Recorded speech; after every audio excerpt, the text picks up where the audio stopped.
దొంగతనాలు, షూటింగ్స్, ప్రమాదాలు ఘటన ఏదైనా భారతీయులే టార్గెట్ అవుతున్నారు. 2020 నుంచి ఇప్పటి వరకు అమెరికాలో చనిపోయిన విద్యార్థుల్లో 200 మంది భారతీయులే. ఇండియన్ స్టూడెంట్స్ క్రిమినల్స్ కు సాఫ్ట్ టార్గెట్ గా మారుతున్నారా?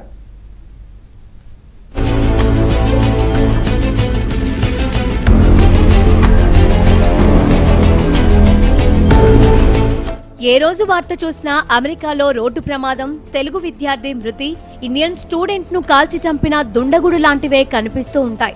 అవును, అమెరికాలో చదువుకుంటున్న భారత యువతను టార్గెట్ చేసుకున్నారు. 2020 నుంచి ఇప్పటి వరకు అమెరికాలో జరిగిన రోడ్డు ప్రమాదాలు, దోపిడీలు, డ్రగ్ ఓవర్డోస్, కాల్పుల్లో 160 మంది విద్యార్థులు మరణించారు. వారిలో 100 మంది భారతీయులే. ఇంకా చాలా కేసుల్ని అస్సలు రిపోర్ట్ చేయడం లేదు. ఈ డేటాను మన విదేశాంగ శాఖ విడుదల చేసింది.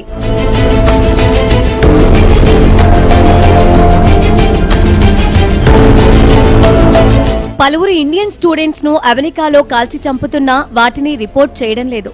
గుట్టుచప్పుడు కాకుండా పని కానిచ్చేస్తున్నారు. ఇటీవలి కాలంలో ఇలాంటి ఘటనలు విపరీతంగా పెరిగాయి. రోడ్డు ప్రమాదాల్లో చనిపోయిన వారి సంఖ్య లెక్కేలేదు. కాలిఫోర్నియా, టెక్సాస్, కనెక్టికట్ లోని ఏడాదిలో 30 డ్రగ్ ఓవర్ డోస్ ఘటనలు నమోదయ్యాయి. టెక్సాస్, న్యూజెర్సీ, కాలిఫోర్నియా రాష్ట్రాల్లోనే మొత్తం భారతీయుల్లో 60% మంది ఉన్నారు. ఈ రాష్ట్రాల్లో జరిగే కాల్పుల్లో ఎక్కువ మంది చనిపోతున్నది భారతీయులే. డబ్బు కోసం దోపిడీదారులు కాల్పులకు తెగబడటం అమెరికాలో సర్వసాధారణమైంది.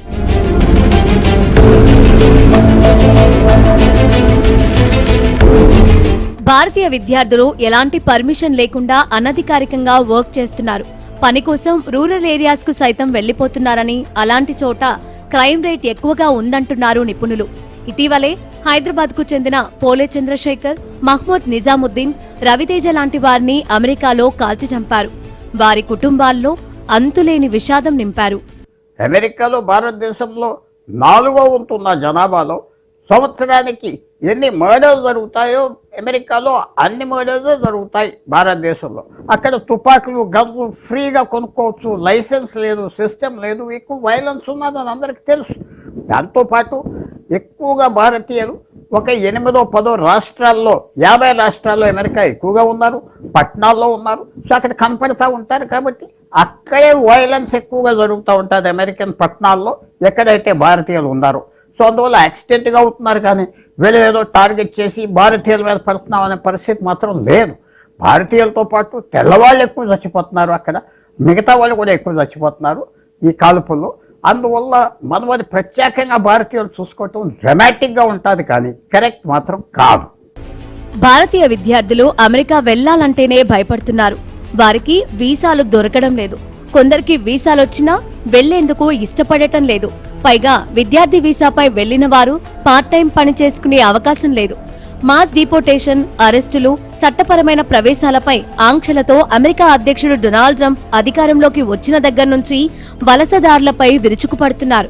బంగారు భవిష్యత్తును తలుచుకుంటూ ఆ దేశానికి వెళ్లాలనుకునే వారి సంఖ్య తగ్గిపోతోంది. ఈ సీజన్లో ఉన్నత విద్య కోసం అమెరికాకు వెళ్లే భారతీయ విద్యార్థుల సంఖ్య భారీగా పడిపోయిందని ఇంటర్నేషనల్ ట్రేడ్ కమిషన్ వెల్లడించింది. గతేడాది ఇదే సీజన్తో పోలిస్తే విద్యార్థుల సంఖ్య 19% తగ్గింది. కరోనా మహమ్మారి తర్వాత ఇదే రికార్డు స్థాయి తగ్గుదల.